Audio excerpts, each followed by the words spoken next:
تشریف لاتے ہیں جناب صاحبزادہ زہیر الحسن صاحب، خوبصورت آواز، خوبصورت انداز کے مالک،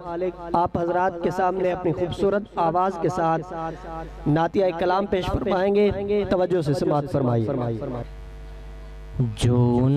کے ہونٹوں پہ آ گیا ہے وہ لفظ قرآن ہو گیا ہے، جو ان کے ہونٹوں پہ آ گیا ہے وہ لفظ قرآن ہو گیا ہے، وہ لفظ قرآن ہو گیا ہے، وہ میرا ایمان ہو گیا ہے، جو ان کے ہونٹوں پہ آ گیا ہے وہ لفظ قرآن ہو گیا ہے۔ یہ وقت کی نبض تھم گئی کیوں، خاموش کیوں ہے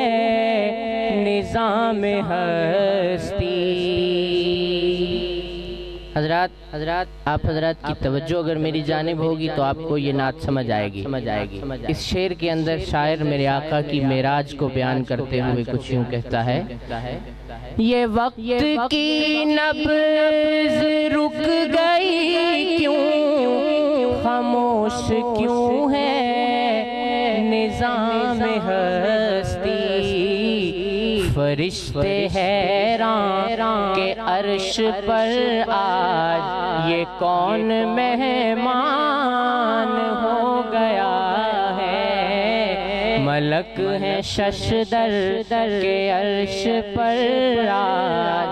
یہ کون مہمان ہو گیا ہے، جو ان کے قدموں سے لگ گئے ہیں وہ ذرے خورشید بن گئے ہیں، جو ان کے قدموں سے لگ گئے ہیں وہ ذرے خورشید بن گئے ہیں، جو ان کے تلووں نے چھو لیا ہے، جو ان کے تلووں نے چھو لیا ہے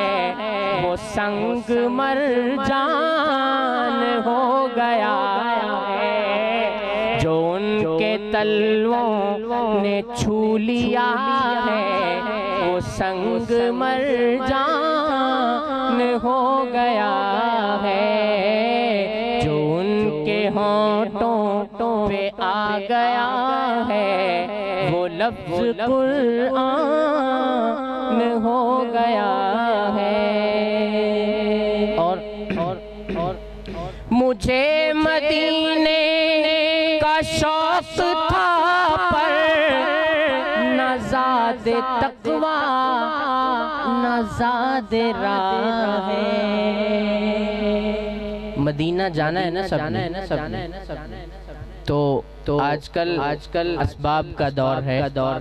آج کل لوگ یہ سمجھتے ہیں کہ جس کے پاس پیسہ ہوگا وہی مدینے جا سکتا ہے، آج کل ہمارا ذہن یہ ہے، تو شاعر نے اس کا نسخہ بتایا، شاعر کہتا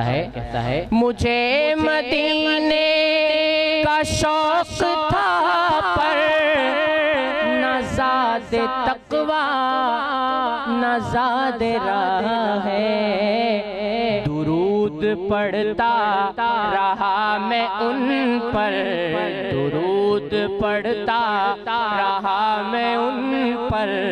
تو کام آسان ہو گیا ہے، درود پڑھتا رہا میں ان پر تو کام آسان ہو گیا ہے، یہ میرا اعزاز ہے یقیناً، مجھے ہے سلمان ناز اس پر، یہ میرا اعزاز